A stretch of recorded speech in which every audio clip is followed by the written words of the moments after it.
This is the Books Podcast presented by Tim Haig. It makes a naked selfie or a sex tape look positively nun-like. I think there's a need for fights. I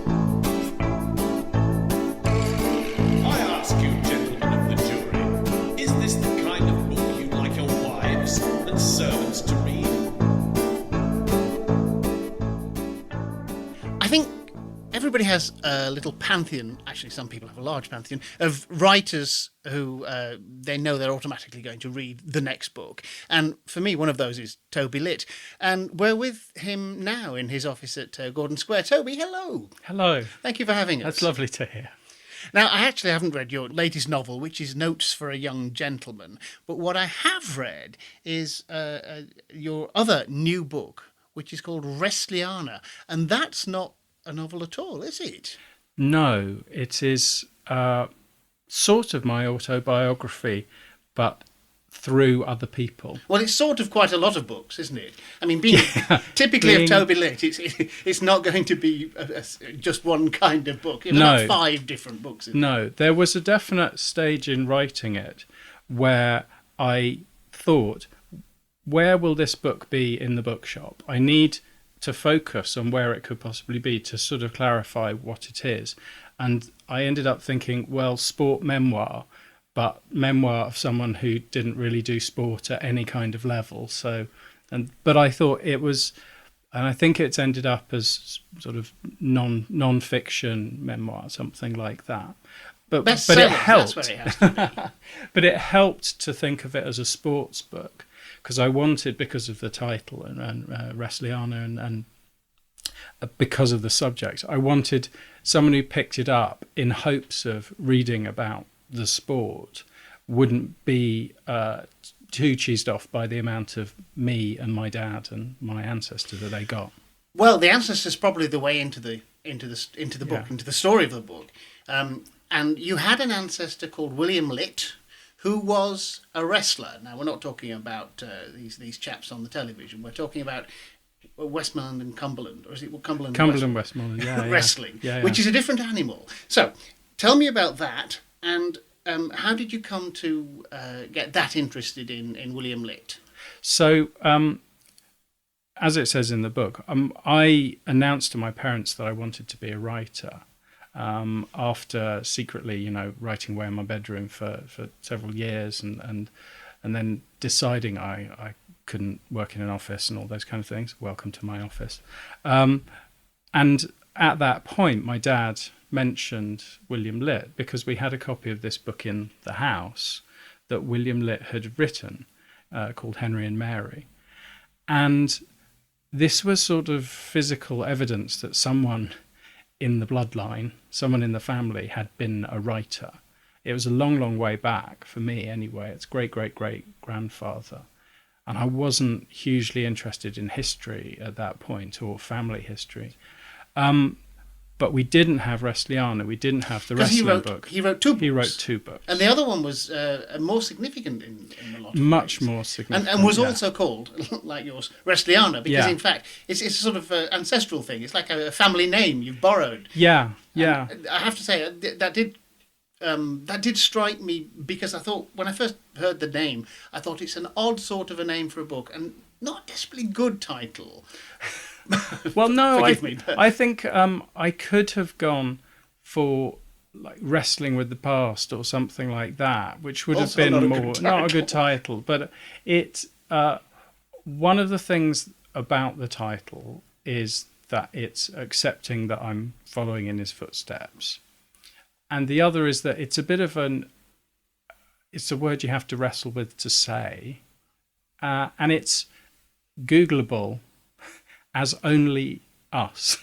It's like the family word. If I called it something to do with wrestling or something to do with the north of England and that, it would have been much more public, or much more sort of everyone owns it. Whereas the thing about the William Litt was that he was the family writer. Before I came along, he was the family writer. what he meant by Wrestliana was things pertaining to wrestling. I mean, like Victoriana. It's that construction. Absolutely, isn't it? yeah. And he was, I think it's fair to say, more successfully a wrestler than a writer. Yes, yeah. He was famous as a wrestler, and then he had an afterlife as a writer. And the wrestling up in Carlisle could have had 30,000 people there, because they'd be there for the horse racing. But the wrestling would take place in the middle of that, and everyone would be looking at it. You know, there wouldn't be a horse race on at the same time. And a lot of people went for it. It really was the popular sport. And for various reasons, that the other sports were hill running and football. Now, football not on the pitch, football like mad men running between villages, punching one another. So none of those... A bit like Fulham. Neither of those have a vantage point. So you can't become known doing it. Whereas wrestling is very, very focused, and you can get very close. This kind of wrestling is the CNW wrestling. Yeah. Which Shall I tell you just because it's not at all like on the telly wrestling. And on the telly wrestling, particularly from the 70s, is when you say wrestling, it owns it now. So Cumberland Westmoreland wrestling is this sort of very, very small adjunct of that, where you start without messing around. You're already holding on to your opponent. You've got your arms bound behind their back, over and under shoulders in a sort of knot. And as soon as the referee says wrestle, the bout starts, and it can be over in half a second if someone just does a buttock, throws someone over. Buttock being the technical term here. Buttock being the technical term, the full buttock. And the fact is that that is completely unshow business, because there's no strutting and there's no narrative in the sense of the heel. The heel is the figure in the TV wrestling where that person is a baddie that the audience starts to boo and all that. What you get instead is a competition where it's a knockout, and you'll watch the first rounds, and even if you just turned up at some sort of country fair and you have no idea about this, if you stay there for half an hour, you'll watch A versus B and then C versus D, and then you'll get A versus D, and you'll have some kind of form, and you'll look at them and you think, well, he was a big chap, but he in that second bout, he had a bit of skill. So, and then you'll think, oh, they win. So it sort of intensifies each round. You got really into this, didn't you? It's really fantastic. I mean, I know from the book, you tell us that when you were a kid, then there was wrestling on television. And it was giant haystacks and Big Daddy. For me, I'm a couple of years older than you. For me, it was Les Kellett and Mick McManus and Kendo Nagasaki. Which the old ladies on World of Sport used to love it on a Saturday afternoon. They did. And I think that was a very strong kind of form of, like Roland Barthes wrote the essay, it's about wrestling. It's a form of storytelling. It's narrative. And in a sense, it's not surprising that it overtook, a couple of blokes, so essentially in their undies in a field trying to throw one another over. But that's where the wrestling, this particular kind of wrestling, Cumberland Westmoreland, started, just as a sort of what I think it was a sort of what do you do after the harvest's in, Well, I said it was several kinds of books. We know it's you tell the story in some detail of William Litt, and that's actually quite interesting. We'll go back to him. You tell us a lot about Cumberland and Westmoreland wrestling. It's also about your relationship with your ancestry and your sort of place in the family. There's quite a lot about your dad. Yeah. Except you called him your father. It was always my father. He's never dad, which I thought was quite striking. I mean, you can see that there are certain, there are some father issues that you've got, but it's quite interesting. You never refer to him as dad, and of course you've got two boys of your own. Yeah. So being a father as well, you say in the book that your partner read it and said, this should be called being a man. Yeah. Because all of these things are about masculinity, the wrestling, the place in the family, and indeed, in the course of it, you decide that you have to have a go yourself at wrestling, and you're not an obvious wrestler. You're not a person who spent his youth brawling in the streets. No. So again, being a man, you felt that you had some sort of obligation either to the material or to yourself to go and have a go. Yeah, and manning up. I mean, the fact is that I knew that was part of the idea of the book. One of the buried things, one of the books that's sort of in there but I didn't write, is using a 200-year-old sports book as a training manual. You know, my training was reading that book and learning a bit from William about how you win, and then in the end it turns out that what he had to say gave me a bit of an advantage over someone who should. Well, I came out ahead. I think I won 5 bouts and lost 4, so I quit while I was ahead. But I didn't do it on the grass in the kind of high summer, which would have been risking serious injury. I did it when we get to that chapter where you're doing it, you don't start the chapter with great ambition. You start it with a catalogue of the injuries you can visualise. Yeah. It's not really a sport for somebody with an imagination. No, and I really was praying that my spine wouldn't be crocked. I mean, but like most people who are writers or sit at a desk all the time, back hurts like hell most of the time, and I thought if I prang it, I could be out for 6 months. What the thing that most would strike someone picking up William Litt's Wrestliana as a book is an extraordinary memory for very fast physical events in his life that had happened perhaps a decade earlier. He writes letters to the press when they sort of accuse him of various things, saying, you know, I didn't win this, but then he goes into these minute details about how someone kind of cheated against him. And it's almost like he has total memory in slow motion of these bouts he'd had. And I thought if I didn't get into that, into the physical thing, inhabit it, then I couldn't understand him, because the theme of the book really is men are forced to choose when they're boys to be physical or not physical. Schools divide up into jocks and nerds essentially, and they know on day one at secondary school what you are.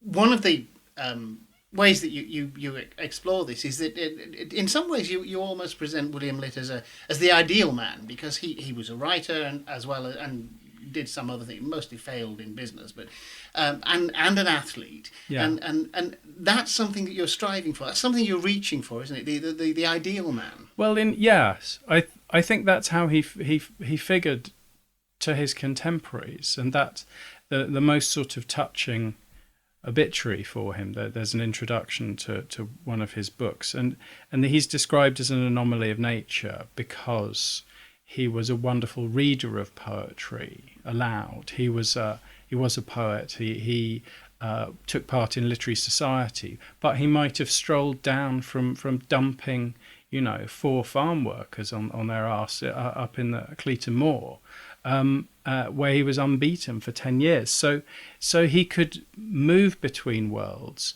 but do well in both worlds. And it seems to me that my chance to do that, I missed it a long time ago, my chance to be balanced, because I had to hyper specialize and think I essentially need to sit at the desk, screw my back up, ruin my eyes by staring at a screen or the page, and because that's what being a writer is. And get your 10,000 hours. And get your yeah, exactly. And I did a lot of the books are up here. I did a lot of reading about 10,000 hours, and I sort of went round the houses about it, because I think it's got a lot of truth to it. I'm sure I didn't really write anything that was much carp until I'd done 10,000 hours. But it's 10,000 hours sitting down, and that's not healthy. Yeah. I itemised some of the kinds of books it is. It's yet others as well. It's a book about writing the book as well. You take us through a lot of your thought processes, a lot of the things you did and read and places you went in order to be able to write the book, which always seems to me a terribly risky. It's a risky strategy. thing. Yeah. It's a bit, I mean, it makes a naked selfie or a sex tape look positively Decent. nun-like, yeah. Because I mean, do you not worry about giving yourself away this much? Do you not worry about exposing yourself that much? Yes, I do, and I think I felt that unless it was beyond the point of discomfort, it wasn't going to be A, any good, or B, interesting to people. I think I felt I had to be saying stuff that was at issue, not stuff that I'd sort of bundled up and decided what it meant and put it away. The stuff where I'm thinking, well, what do I think about my father, or what do I think about? He's still with us. He's still alive. Yes, yeah. I was. There's a lovely moment you say because he's getting old. It now takes him a paragraph to get out of a chair instead of a line, which is what it used to do. Yes, he's getting up to half a chapter now, and with me as a footnote to help him up. Yes, I think why I put the stuff about writing it in a sense, was to balance and not just physicalize, but have present there something against the wrestling and something against the idea of the physical man. So it, me in the library, or me in the archives, or that kind of thing, or me at the desk and on the page. That's similar. If you took a photo of me at my computer, I probably don't look that different from someone doing accountancy, really. Has it helped you clarify your feelings and your ideas about what masculinity is and should be then? Oh, is and should be. The thing I feel is that we're very far behind discussing what men are than women are discussing what women are. It feels to me that a book like Iron John, which I read in my research, is a people laugh about it. It was this kind of very sincere naked attempt in the woods and crying with other men. Everyone. But there's lots of other stuff in there as well, and it is a very sort of primitive, in a good way, attempt to define what a healthy masculinity could be. Just as you can go back to D.H. Lawrence trying to do it, and all of these things are embarrassing and stuff, but they're also, it seems, generations behind. It's not like first, second, third wave of feminism and lots of subtle nuances. There's still a difficulty in saying something that isn't banal about, say, for example, male competitiveness. Male competitiveness is very much about absolute love of binaries. Who won? It's a football match. Who won? There's a lovely quote you have in the book, quoting you. You wrote, "What do we do with all our young men? How can we allow them to fight without destroying themselves and perhaps also us?" And that's a part of what you're getting at. Yeah. I mean, that is, if you look geopolitically, that is a massive issue, because I think contemporary city life is extremely frustrating for, say, a young man of 18 who wants to define himself physically through action. And in fact, just a kind of simple thing of that, you're likely to get arrested for a huge heap of things if you're doing them walking down outside Brixton Tube, that no one would care about if you were in the middle of a field, or doing it next to a kind of county fair where you could scream your head off, you could slash at trees with a knife or something, and probably no one would actually. They just say, oh, they're letting off a bit of steam. You do it in an urban environment, and you've got a prison sentence. But I think there's a need for for fights. I think there is there's a way that you have to fit it into society and assume that there are going to be boys and some girls as well, but that want to fight. And what do you do with them? And I think it's a higher percentage that, you know, all the kind of alt-right, you know, little geeky boys, they want to fight. They're fighting with words. They're fighting with political outrage, you know, but they're still fighting. Because they want to have one and for somebody else they to want have the lost. binary to come out with them having won. Yeah. And so just to go back to your question, it seems to me that's a hard thing to say interesting and or not reactionary stuff about, because I'm not saying it's hardwired or it's, you know, it's inevitable in the sense of this is how boys are, but it is the boys we have. This is how they seem to me. To the thing that they lack is a wild place. And it's perfectly clear that a lot of people are looking for an identity. It's not like some perverse instinct that they're bringing in from outside. There's a sense that they need. Yeah, and that what I tried to offer in the book through this sort of, for most people, really obscure form of wrestling is a healthy form of fighting where there's a winner, there's a loser. All the energy has gone into it, but no one's going to come away with an eye that's hanging out on their cheek or slashed with a knife. The two guys who've wrestled, they can shake hands and walk away, and everyone around the ring will know, oh yes, he won, and it's decided and it's over.